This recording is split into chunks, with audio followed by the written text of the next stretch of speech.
nitong lahat si BBM eh.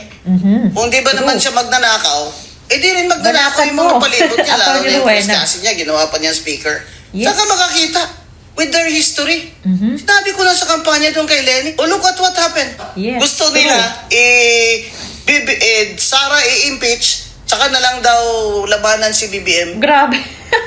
What kind of thinking is True, that? Anong true. klaseng strategy yan? Anong klaseng Kung ang, I pag-iisip think ang yan? gusto talaga nila mayari is BBM gang will support her either as Yes, vice president.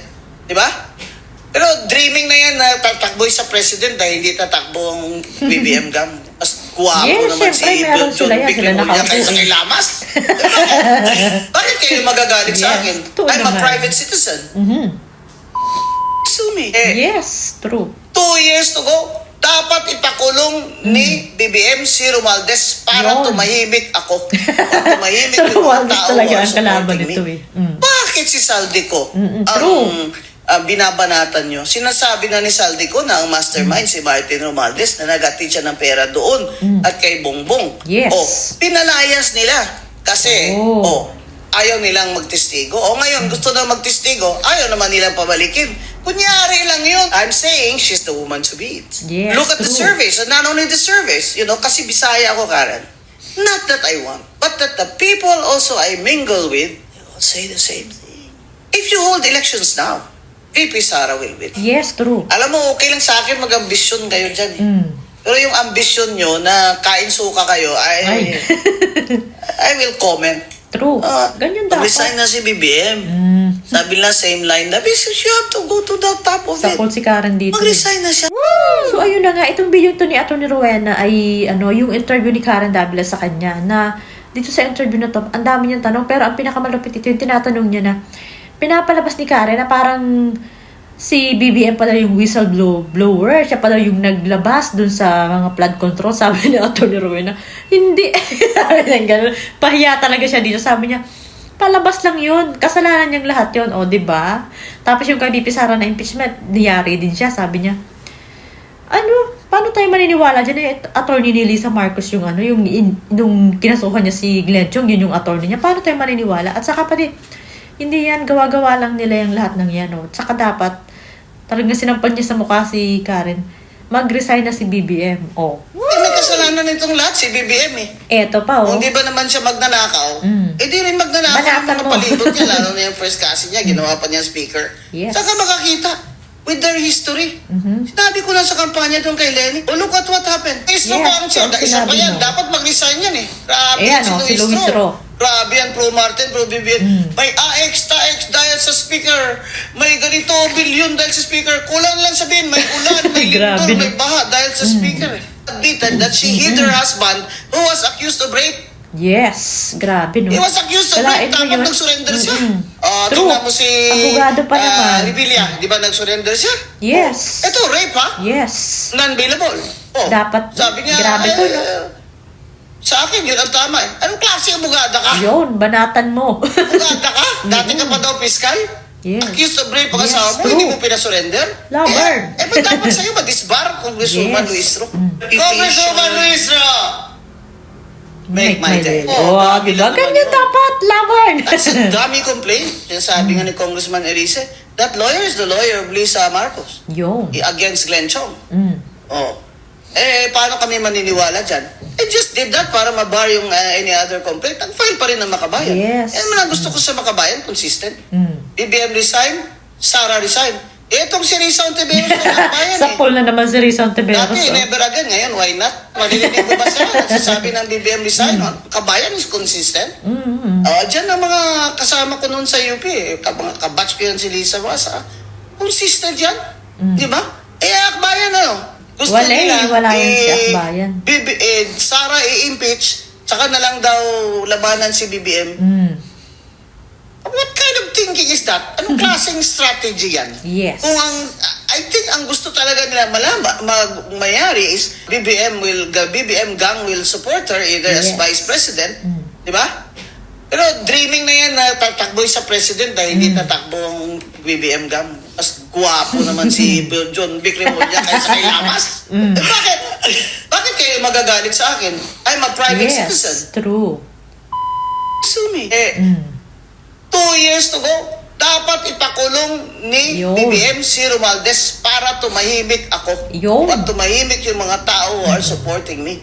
True. Bakit si Saldico ang binabanatan nyo? Sinasabi nga ni Saldico na ang mastermind si Martin Romualdez na nag-atid siya ng pera doon at kay Bongbong. Yes. Pinalayas nila kasi ayaw nilang magtestigo. Ngayon, gusto na magtestigo, ayaw naman nilang pabalikin. True. Kunyari lang Halatang-halata, yun. diba? Kung pinatestify nyo na. Kasi kung pinatestify nyo yun, edi part of the records na yun Yes. ng Senado, ang sasabihin niya na nag-atid siya ng pera sa kay Romualdez at sa bahay ni Bongbong at sa Malacanang. Ang sinasabi True. mo, whistleblower si Bongbong, that's not true. That's But not I also true. said that I'm qualified to be a political analyst. After all, I was a Oh, politician ganito. in my mother's womb all the way to now. Unlike some people, I'm saying she's the woman to beat. Yes. Look at the surveys, and not only the surveys, kasi Bisaya ako, Karen. Not that I want, but that the people also I mingle Yes, with true. say the same thing. If you hold elections now, VP Sara will win. Yes, true. Alam mo, okay lang sa akin mag-ambisyon kayo dyan eh. Pero yung ambisyon nyo na kain suka kayo, I will comment. Diba? Dati, never again sa martial law, I'm consistent. Yes. I'm consistently anti-Marcos, I'm consistently anti-corruption, I'm consistently anti-EJK, Yes. I'm Kaya ayaw niya consistently kay Digong West dati, Philippine gawa sa Sea is EJK. ours. I said that impeachment against Sara Duterte was rigged. It violated the right to due process, therefore unconstitutional, and hindi ako uto-uto ni Martin. And I objected to the way Digong was arrested by General Torre. Mag-resign na si BBM. Sabi lang same Sampal na line. sampalan. You have to go to the top of it. Mag-resign. So, eto na nga. Ito yung interview ni Karen Davila kay Atty. Rowena Guanzon. Ito yung mga sagot niya sa mga tanong ni Karen na talagang sinasabi niya na si Bongbong Marcos talaga ang dapat sisihin sa lahat ng to. Kasi sinampal ng katotohanan si Karen. Kasi nga parang dito, yung tanong niya ay parang pinapalabas pa niya na, di ba't si... Ito yung laging pinapalabas nila eh. Itong si Karen, isa pa to eh. Galit na galit to dati sa Marcos. Talagang isinusumpa din ito. Pero galit na galit din to sa mga Duterte. Gawa nga sa ABS-CBN. So ngayon, kain suka rin siya. Talagang pag nakita nyo, parang nagsisip-sip na siya kay Marcos ngayon eh. Pinapalabas nila na si Marcos Jr. daw yung yan yung kahit yung mga vlogger ng nila BBM, ang pinapalabas, bayani si Marcos daw kasi siya daw yung nagbulgar. Parang siya yung whistleblower nung mga nangyari sa flood control. Eh, hindi nga pwedeng ganun. Mali nga yun. Katulad dito, sapul na sapul sila kay Atty. Rowena Guanzon. Kasi nga, alam niya lahat yung nangyari na yun eh. Sinabi nga niya na, di ba, pinagyabang pa niya nga yun, tapos biglang ganyan. Tapos yun nga, ang sabi nga dito ni Atty. Rowena Guanzon, yung first 3 years nila, nakaw. Tapos yung last na year nila, kunyari, pabayani. Yan yun eh. Sabi niya ganun. Tapos yung sinasabi niya na, yung impeachment kay VP Sara, hindi kami naniniwala dyan kasi nga attorney yan ni Lisa Marcos nung nilalabanan niya si Glenn Chong. O paano nga naman maniniwala?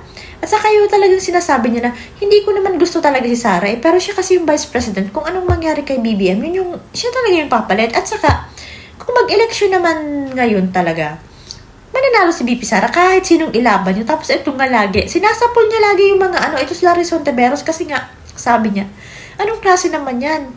Parang ang pinaplano na lang nila ay makikipag-tandem muna sila kila sana pwersa muna sila nila BBM, tapos saka na lang nila kakalabanan si BBM pag hindi na nakalusot si VP Sara. Anong klase nga naman? O diba, ang galing ni Atty. Rowena, sabi niya, okay lang naman na mag-ambisyon kayo ng ganyan, pero yung mga ganyang kain suka kayo, halata naman kasing walang paninindigan talaga kung ganyan ang tao eh. Eh siya, hindi pa pwede sa kanya yung ganyan, o diba? Saka siya, consistent siya sa sinasabi niya. Yung sinasabi niya na against siya kay Marcos, against talaga siya. Yung sinasabi niya na anti-EJK siya, anti-corruption siya. Tapos yung sinasabi niya na yun yung mga stand niya talaga na pinaninindigan niya na walang bago. Na sinasabi niya yung ginawang unang impeachment kay VP Sara ay talagang unconstitutional. Tapos yung sinasabi niya na talagang siya parang hindi siya sang-ayon doon sa ginawang pag-aresto ni General Torre kay Digong. Kahit hindi niya gusto si Digong, diba? At least doon talaga siya sa tama. Itong si Atty. Rowena Guanzon, yun, di sapul na sapul si si Karen kasi nga sinasabi niya, hindi, mag-resign na dapat si BBM kasi nga, siya talaga ang punot dulo ng lahat ng to. Na, kita mo yan, baka, ewan ko lang kung ano, kasi, dati, kalaban niya ni si Karen. Kasi nga, nung election kay BBM, di ba nga, syempre, Lenny sila. Ayaw na ayaw din yan. Isa rin niya sa nagsasabi na magnanakaw si Marcos ganyan. O, ngayon, dapat ganito yung mga ini-interview nila kung talagang maaano sila, kung talagang mga totoo yung mga tanong nila. Ganito, tingnan mo, yung bawat sagot niya ay sa poll totoo. At talaga naman tatamaan yung mga nagkukunwari dyan, diba? Kasi ganyan yung mga yan eh. Kapag kunwari, parang, tapos tatanungin kanya mga yan na parang ang gusto nilang sagot ay ganun sa gusto nilang marinig. Ay, hindi pa pwede. Di nga sila ngayon kay Atty. Rowena. Kaya saludo talaga ako dito kay Atty. Rowena Guanzon.